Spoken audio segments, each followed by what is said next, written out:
Come all young sailormen, listen to me. I'll sing you a song of the fish in the sea. Blow ye winds westerly, westerly blow. We're bound to the southward, so steady she goes. And I have the honor of welcoming as our next poet, Elma Burnham, who we know as our MC from the first hour and a dear friend and fellow Fisher person of mine. Welcome, Elma. Thank you, Maggie. Thanks, everyone, for coming out, especially everyone that's never been to Fisher Poets before. It takes a brave soul to join us, and we're happy you're here. I'm not sure what Maggie said, but Elma is my name, and I fish in Bristol Bay, and I'm joining today from Mount Vernon, Washington, where I live. I'm going to read a couple different things. This is newish. It's called Dead Man's Float. The deck boss is in the bunk, what we've started calling the sleep machine. We have pulled off our sticky, wet rain gear, crawled in the bunk, and woken up 3 times already today. The same sun that helped me get up the first time is still up, still blaring bright, though now on the other side of the river. On this 3rd time, the 2 of us out on deck are now waiting earnestly, with gusto and keen interest for our chance in the sleep machine. I am hopeful that the next time in the sleep machine will bring me into the next day, that when I wake up, I'll allow myself to imagine pulling off a 1-pager calendar and changing the date, finally crossing July into August. I yearn for the sleep machine, but really my utmost desire at this moment is to lay in a dead man's float. Let's anchor up, drop the hook. My knees are sore from balancing, and my feet are swollen and heavy in my boots. My wrists feel 10 times bigger than my elbows. I want to stop listening for orders from the flybridge, and I want the boat to stop, and I want the anchor to charge down to the bottom, and I want it to find it and dig in and hold us, float us. Also known as the survival float, the dead man's float maneuver is meant to allow for relaxation and rest in the water. I am ready for relaxation and rest. This season's swim is long and hard, and I am searching frantically for a way to buoy my body against the pace. U.S. Navy sailors perform the dead man's float to qualify as second-class swimmers during training at the Pearl Harbor-based search and rescue swimmers practice. Today, on the 33rd day of fishing in this 66th tide and this zillionth set, I am a soldier fisherman thinking about survival. Float with our mouth open and nose above the surface, anchor down and directed by the tide, hold us steady. I want to lay in the sleep machine like I'm floating in the so poorly named dead man's float just at the surface of the Atlantic, the saltier ocean of my childhood. I want to fill my lungs with air and lay flat and listen to the clink clink of tide rushing past the aluminum. Like your ears breaking in and out of the surface, the splash on the sleep machine soothes me to rest.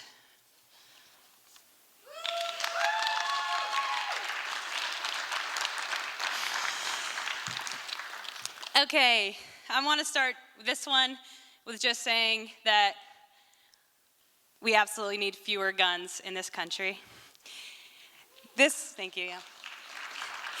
However, once upon a time, I did shoot a seagull, and just to see if I could do it, and Mother Nature served me my karma right back, and that's what this is about. My story with the seagull is a long and windy one. It begins or ends the day I shot one with a gun. I took position from a floating skiff on the bow with lots of concentration that I quite regret now. I hit it that day, which I think is why it resides forever present in my mind's eye. As a child, I would watch them from the dock, never thinking one day I'd really want to kill one with a rock. As a fisherman, I didn't mind the seagull at first until learning that they really are the worst. I took it too far, though, that day, killing one for some sick version of play. For thus began the curse, and my relationship with them has never been worse. I set my net the next day, as one does, in the wind and rain and big swell, because it was open. It was time to fill our boats with gurry and slime. I was not prepared and knew it. Ignoring at the first caw of the watching gulls, I really blew it. Full of fish, my net went dry, quickly every salmon losing at least one eye. The seagulls crowded the net before I could repay them my debt, before I could apologize for killing one in broad daylight with that awful, ugly gun. Today they know I'm sorry, I can tell, for I no longer yell when they beat us to fish and move to take their eyes with a quick squish. Like I said, my story with the seagull is a long and windy one. I'll never shoot one again, just for fun. I'll pay my dues and move my net, nod and wave in hopes to repay my debt.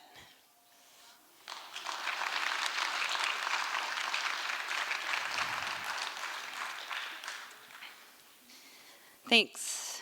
This is another old one that I haven't read in a while. It starts with, well, I hope everyone has read some Rachel Carson at one point or another. If you haven't, it's in an Extra Tough zine, and you should ask Mo about it. Oh yeah, and it's for sale at the Gear Shack. Featured, the zine Rachel's featured in. So anyway, I'm going to read something she wrote and then my response. This is from Under the Sea Wind. She writes, "He sometimes thought about fish as he looked at them on deck or being iced down in the hold. What had the eyes of the mackerel seen? Things he'd never see, places he'd never go.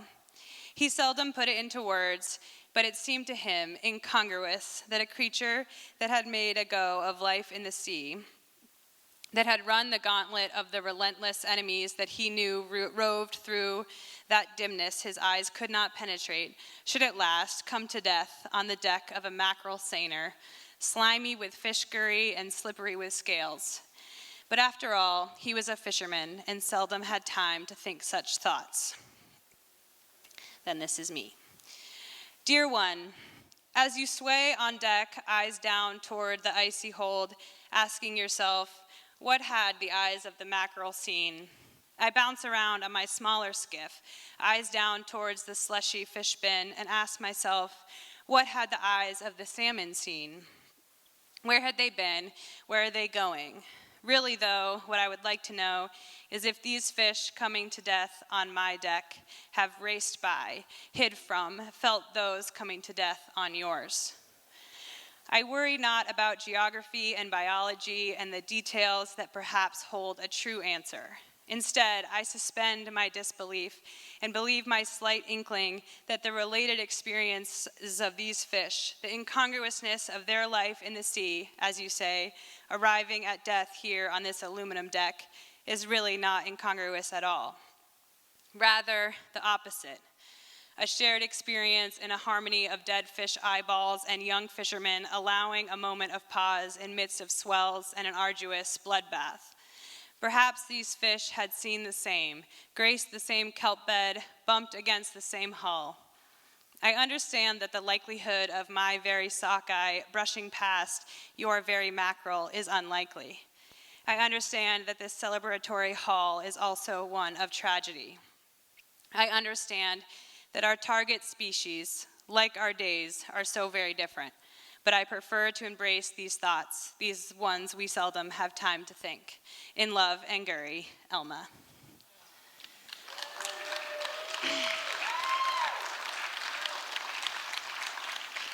Thanks. I did that, sorry, I turned the light off. Here we go with a new one, sort of, called Going Fast in the Dark. This is my last one. I am trying to write about that thing that happens when you go really fast in the dark, especially when the stereo is working and it is loud and the song is good, when the fish bins are empty and we can get on step, when the sky is clear and so briefly dark enough that there is no horizon. It is black, like that more fresh than brackish oyster pond I spent that one summer on, the one that looks bottomless if you can peer into it around the reflection of the blue sky. I do not get that, why the freshwater ponds can be dark as night and the ocean is all colors of blue. I am trying to write about that thing that happens when you go really fast in the dark, trying to put some understanding to it, because I want to live more like that off the boat, off the tide schedule, just feel like that on a Monday morning. Do you know what I'm talking about? I like to imagine you do. I like to think I could call you today and start so simply with something like, do you remember that time? And you would just smile and explain this, what I'm talking about, this going fast in the dark, maybe too fast in the dark, widening your stance to keep your balance and essentially jumping 18 inches at a time to keep it, maybe holding on and maybe not, trying to do the whole trip with your arms tucked into your rain pants because it is wet and cold. I like to imagine that all I have to do is start and that you will finish, that you will meet me halfway for once and be there with me in the memory. I am trying to write about that thing that happens when you go really fast in the dark, but I heard that the more we talk about and live in memory, the farther away it gets, more faded and more out of reach. I have heard that, and smart people say that, but I could talk about this for a long time, and here it would be still right in front of my face. Somebody probably tried to get this feeling, a memory like this, tattooed on them. What happens to the memory then? I'm trying to write about this thing that happens when you go really fast in the dark, when it is high tide or the channel is calm enough that you could really go forever, when your own blinky red light is the only one you can see. I'm trying to write about this because I know the trans kid in the bow really loves this feeling too. They are a cowboy or cowgirl or cow them or cow person standing in the bow holding on to the line like it's a pair of reins. And I am driving, but they are in control, daring me to go faster and faster with gurry in their eyebrows and glitters of scales on their cheeks. I'm trying to write about this because I see them and they need more things to love. I'm trying to write about this thing that happens when you go really fast in the dark, especially when you are standing by the outboard facing backwards and the wake is singing you into some kind of trance. And if you're in the right part of the world at the right time of year, that blackness is interrupted with bright green phosphorescence. I'm trying to write about this because it doesn't seem fair to keep it just for me. I want to share it with whoever needs it, like coffee and donuts at Mug Up, something to take with on that Monday morning. I'm trying to write about this thing that happens when you go really fast in the dark, when you can say whatever you need to say into the wind and it's moving so fast that no one will hear it. Or you could sing it. It is dark enough and fast enough that you feel brave enough to say whatever you need to say, and brave enough to put a hole in the boat and pull the plug and let all the gurry drain out. This is another backwards-facing sort of trance that can only happen when you go really fast in the dark. I'm trying to write about this thing that happens when you go really fast in the dark because today is just a Monday morning.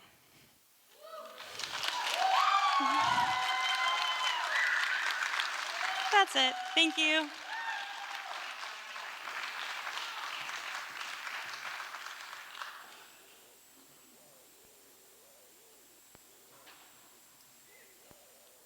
Dang, Elma. Wow, I liked your old stuff and I like your new stuff too. You had me laughing and crying, and now I have to talk to people. Next up, we have Annie Howell-Adams, who used to run a commercial salmon trawler, fishing vessel Marvel, out of Sitka, Alaska. I can't wait to hear you. Welcome up.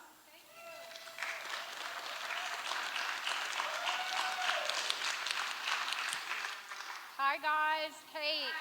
Woo! I'm going to tell you a fish story tonight, of course, because I'm a fisherman. Hi, there we go, how's that? I'm going to tell you a fish story tonight because I'm a fisherman. I did want to just mention a little thing that I'm the artist that did the poster this year. And the image, I wanted to honor my old skipper, David Kelly, who had a boat called the Arrow. And the poster, we left Astoria, went out the Columbia River, went across the Gulf, and the poster is a homeboy from Seaside, Oregon, and that's the Arrow crossing the Gulf. Okay, so tonight I'm going to read a fish story, and thanks to FisherPoets, I've actually, this is the first time I'm admitting this publicly, that I'm writing a memoir. She fished in Alaska, and I have a little YouTube link. If you type in 1978 salmon trolling, you'll get to my little YouTube. I took a movie camera to Alaska when I was 21 years old, and the YouTube link is that footage. So anyway, it's kind of fun. It's old school. I'm old school. Okay, fish story. The salmon opening was in 2 days. No one was around who wanted to go out. I didn't like fishing by myself. There was a possibility that something could go wrong, like accidentally falling overboard. The only time I fell in the water was in Sitka's Harbor. That was bad enough, let alone falling from a moving boat at troll speed, 3 knots. The work wasn't hard, but 2 sets of eyes made things safer. There was no choice. I couldn't stay tied to the dock. If it was an easy place to fish, I could do it alone. There were almost never any boats in Bjorka Channel. The gear was shallow. The scenery and the anchorage were both good. After a little pep talk to quell some trepidation and worry, I backed Marvel out of my slip and headed across Sitka Sound. Once the anchor was set, I salted down a few dozen herring to firm up overnight. Salmon always liked salted herring. Near the channel was an anchorage with enough room for 2 boats. The nearby scenic trees looked tortured, bonsaied from wind and poor rocky soil, giving them sculptured shapes. To start the morning, it was easy to motor out of the anchorage at troll speed and just drop the gear in the water close by.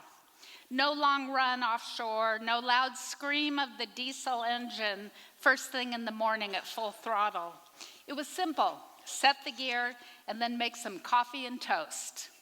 A copy of Steinbeck's East of Eden was tucked in the wheelhouse for those long trolling hours of nothing. Marvel's small wheelhouse was like the cockpit of an airplane, but without all the dashboard. On the right side, sandwiched between studs, was a collection of music tapes, most of them recorded over the winter at a friend's house who worked at a radio station. He had an extensive album collection. Below the music tapes was an important fathometer showing the depth of water under the boat, the opposite of an altimeter. Trolling gear hung down at about 20 fathoms in shallow places or 30 fathoms deep or more in other locations.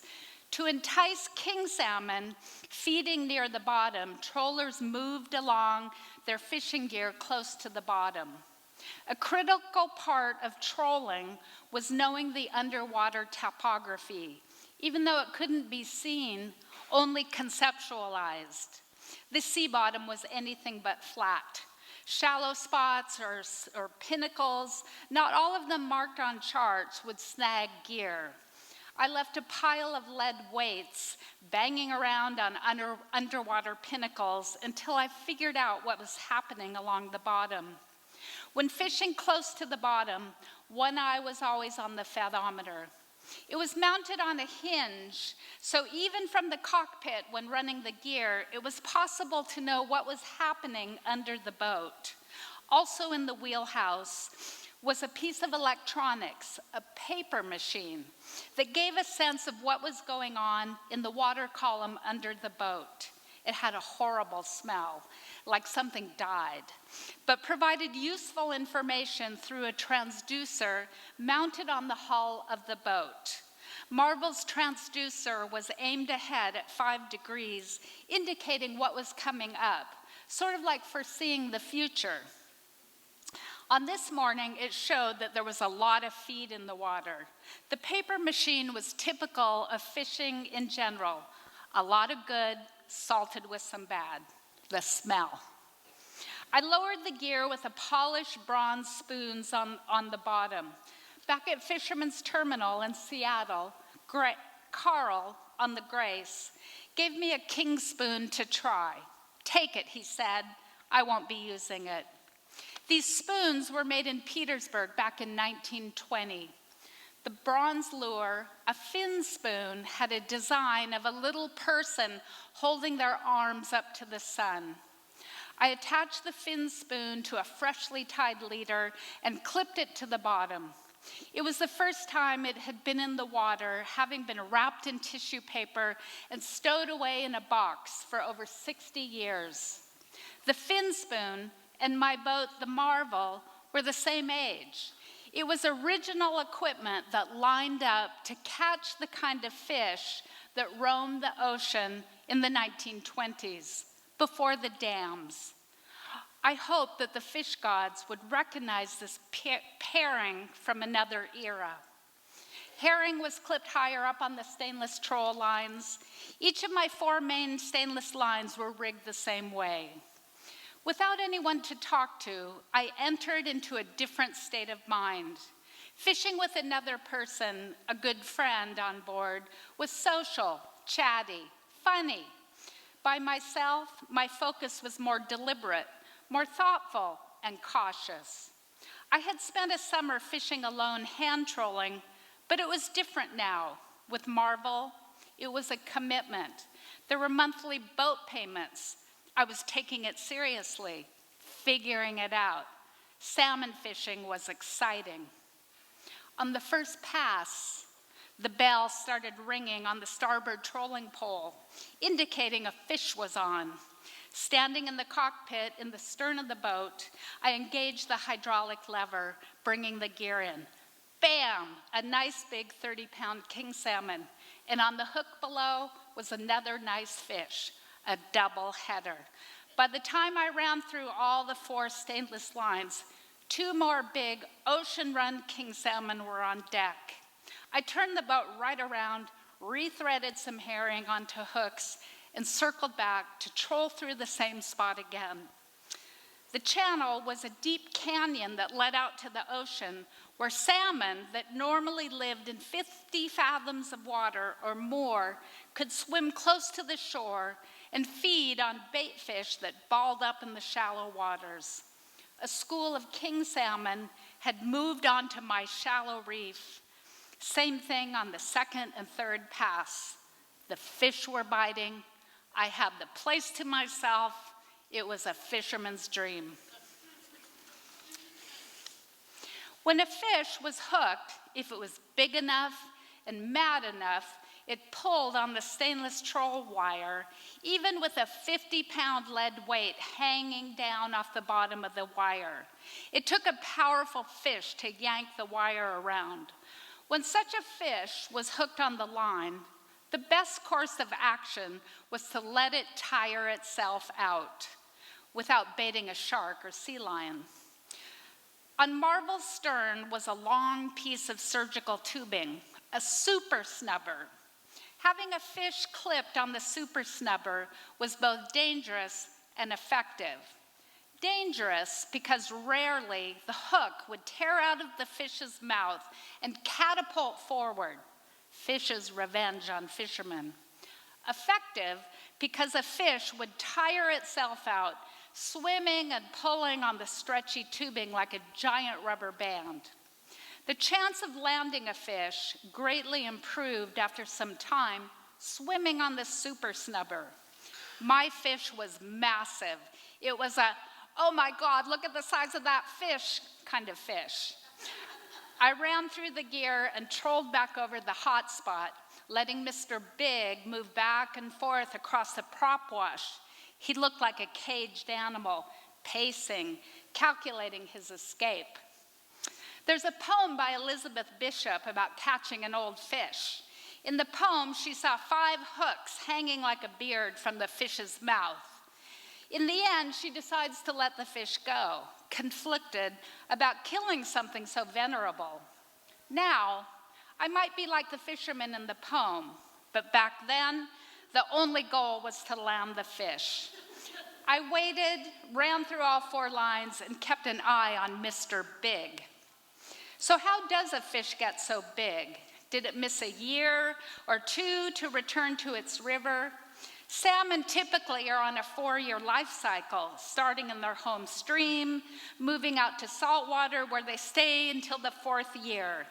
The scent of their river triggers the drive to spawn. Rain from their home streams mixes into ocean water. Fish can detect the smallest amount of their river's profile. Some salmon live longer than 4 years. They miss their cycle and continue to feed and grow out in the ocean waters. Maybe they swim to the other side of the Pacific. When rains fall and come, the fresh water pours out into the ocean, and these fish might be too far away to smell their particular scent, and the trigger to spawn is delayed. Biologists think that some king salmon are 5, 6, 7, or even 8 years old. My fish must have been one of the elder 8-year king salmon because it was enormous. There's almost nothing more thrilling than seeing a salmon at the end of a leader swimming back and forth across the prop wash. Their backs are dark green, darker than the salt water. I watched the fish swim to see if it had tired at all. Everything needed to go just right to get it in the boat. My adrenaline was racing. This was by far the biggest fish I had ever hooked. I pulled the leader hand over hand to the starboard side of the cockpit, watching its movements. Marvel's stern was low to the water, a convenient cockpit to work from, requiring only short gaff hooks, almost eye to eye with a fish. With the salmon alongside the boat, I pulled up on the leader to lift its head just slightly out of the water, and at the same moment, the back of the gaff came down in a sharp crack to stun the fish. With a quick twist of the gaff, it took both arms to bring to haul it aboard. The enormous fish was on deck. The fin spoon was dangling from its jaw. After I stopped shaking, I looked at the massive fish. The fish gods had noticed. I unclipped the fin spoon and placed it inside the wheelhouse for safekeeping, for keeping its magic and its luck, its status elevated to mythical object. After a few more passes, the tide changed, the fish moved back out to deep water, and the bite was over. I had my prize and a fish hold full of fish. Later, I went into Goddard Hot Springs to sell. A dozen boats were anchored up around the bay when I pulled up alongside the buying station. A few guys were standing around watching. I don't know what they were expecting as I unloaded one beautiful, large king salmon after another. I needed help getting the big one out of the fish hold. Without any adrenaline, it was hard to maneuver all that weight. The guys watching on the dock definitely weren't expecting that to come out of Marvel's fish hold. They put it on the scale to weigh the fish. Dressed out, it weighed 58 pounds, sending it into the 600-pound range. Someone offered to take my photo holding the fish. They all congratulated me and wanted to know what kind of gear I was using. I said something about salted herring, but I didn't mention anything about the fin spoon. A girl has to have some secrets. The next morning, every one of those dozen boats followed Marvel out of the harbor. It was a little shocking seeing them all trying to catch fish on my spot, crowding onto my shallow reef, but the bite was over. It's no use trying to catch yesterday's fish. They'd moved on. After a few hours of no action, the fleet of boats moved on too, leaving me alone with a cup of coffee in one hand, east of Eden in the other, waiting for the right tide and the fish to bite.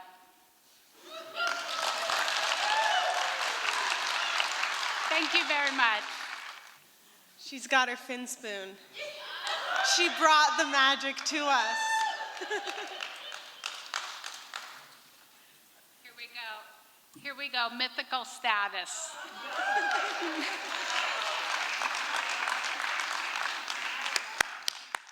Oh Lord, same damn river. 40 years of working, all I had to give her. Hard on my back and it won't get better. Gonna put that riverboat down forever. Load up firewood and cotton. Folks who got the tickets and the folks who never bought 'em. Lean against the throttle, hope we get her off the bottom. Hear that whistle in the middle of the night, forgotten.